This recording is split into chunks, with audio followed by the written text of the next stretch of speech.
Asy'ariyah mereka punya pembahasan namanya awal wajib alal mukallaf. Dalam buku-buku Asy'ariyah, apa pertama yang wajib untuk diketahui oleh seorang yang masuk Islam? Apa perkara yang harus dia yakini? Kalau kita Ahlussunnah gampang, tinggal mengucapkan la ilaha illallah asyhadu anna muhammadar rasulullah. Asyhadu an la ilaha illallah rasulullah, selesai dia masuk Islam. Jadi dalilnya terlalu banyak. Mereka enggak. Seorang kalau wajib yang pertama diketahui, agama dia tidak boleh taklid, dia harus tahu bahwasanya alam semesta ini terdiri atas a'rad wal jawahir. A'rad itu adalah sifat-sifat, jawahir adalah zat-zat. Dan di antara sifat-sifat jawahir, jauhar adalah bisa ditempati oleh a'rad. Di antara sifat-sifat a'rad adalah bisa berubah dari ini ke ini yang lain, ya. Maka segala sesuatu yang bisa menerima a'rad, maka dia jauhar, dia adalah makhluk, karena sifat makhluk adalah muhdats. Ya, jadi alam ini, saya kasih logika sederhana, alam ini muhdats, Allah muhdits. Alam muhdats itu sesuatu yang baru, Allah bukan sesuatu yang baru. Nah, alam yang sesuatu yang baru ini apa ciri-cirinya? Ciri-cirinya alam semesta ini tidak adalah jauhar dan a'rad. Jauhar itu zat, a'rad itu sifat. Nah, segala yang bisa menerima sifat, maka dia jauhar. Kalau dia jauhar berarti dia jism. Kalau dia jism berarti dia makhluk. Subhanallah, nanti paham tidak?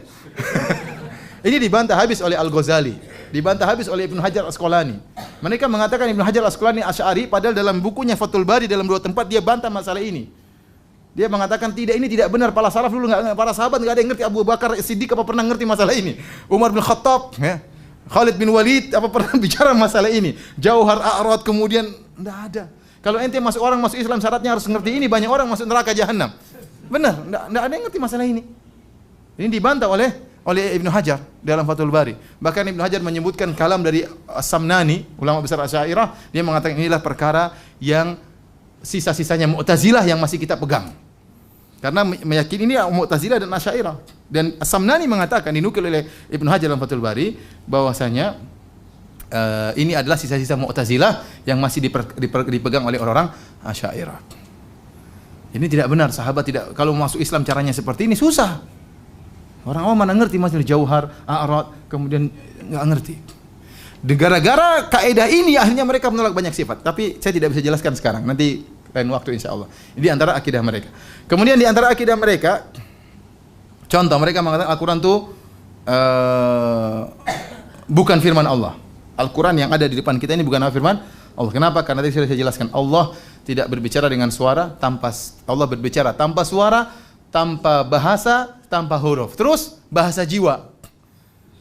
Namanya kalamun nafsi, bahasa jiwa. Yang bahasa jiwa tersebut dipahami oleh Nabi Muhammad kemudian diungkap dengan bahasa Muhammad. Dan ini bahaya, ya.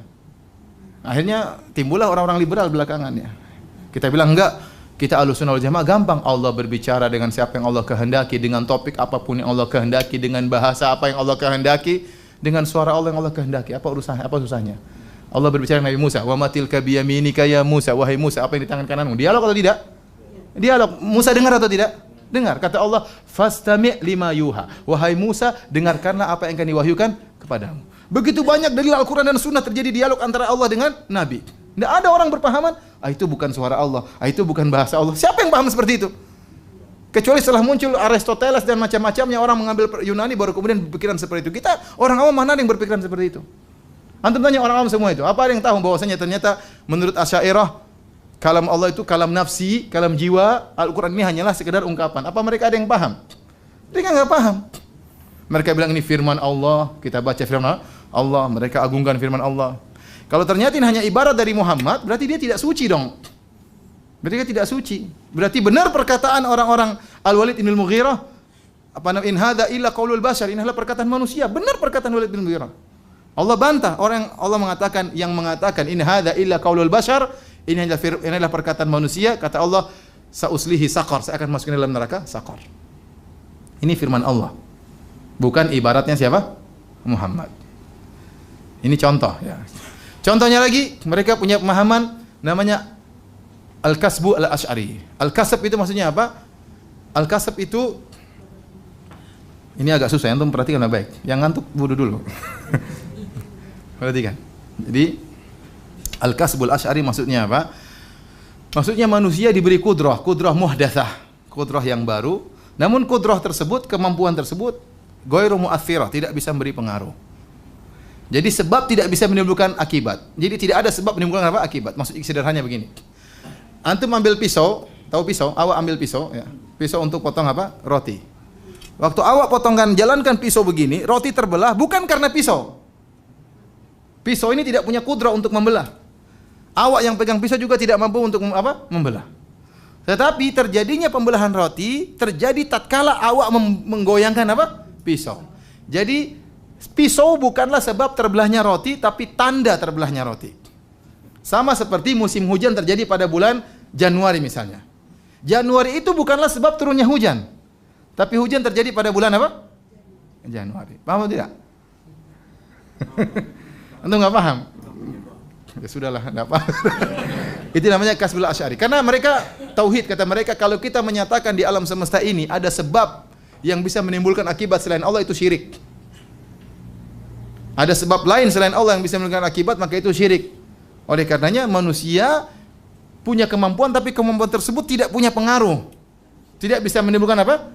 Akibat. Tetapi terjadi akibat tersebut bukan karena sebab kekuatan manusia, tetapi terjadi tatkala, beda dengan sebab. Tatkala roti tadi terbelah, tatkala kita gerakan apa?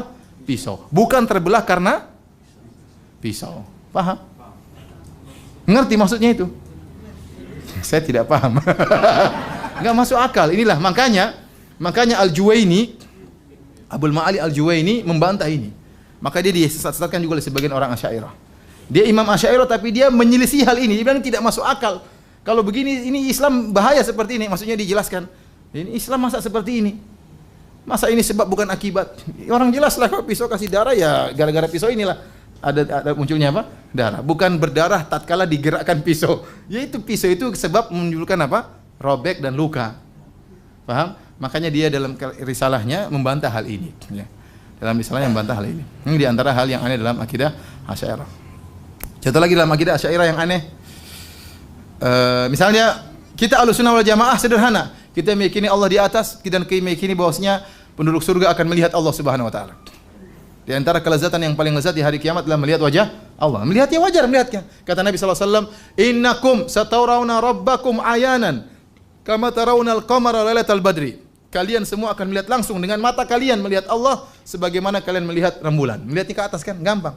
Rembulan tidak perlu la tudamuna fi ru'yati. Kata Nabi tidak perlu kalian desak-desakan. Lihat ke atas enggak perlu gini-gini. Karena semuanya lihat ke atas. Lihat ke atas sederhana ada. Rasulullah tidak sedang menyamakan Allah dengan bulan, tidak. Tapi Rasulullah sedang menyamakan tentang cara melihat.